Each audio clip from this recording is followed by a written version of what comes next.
our worldly culture traumatizes children. I'm not talking about cabal and all that stuff. Okay, whatever, maybe. But I'm talking about Jesus said, "Come to me as little children." That's one of our roles. It's not the childish stuff, right? We outgrow that. We're supposed to.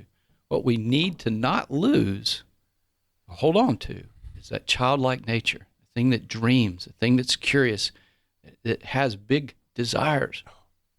And joy is a part of that. Joy fuels that.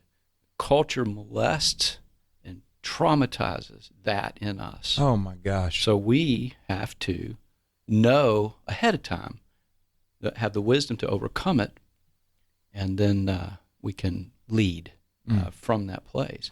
Dude, we get stuck and beat up.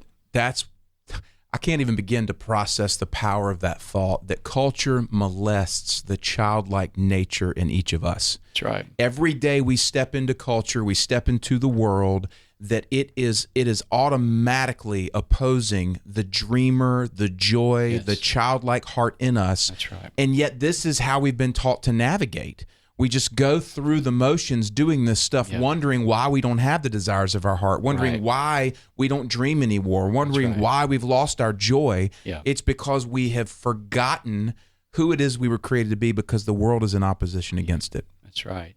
So what happens is you've got a mature or an adult physically who has a toxic landscape, and it's one of complaint. It's one of the moment it starts to feel any amount of joy, it won't.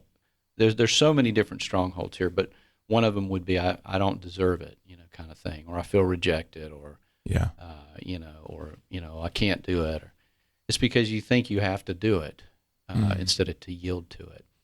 Children don't think about all this stuff; they just go, and it's beautiful.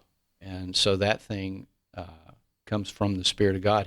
We're new creations, right? So when we step into that and practice it, remember we go back to these. I call it delight time.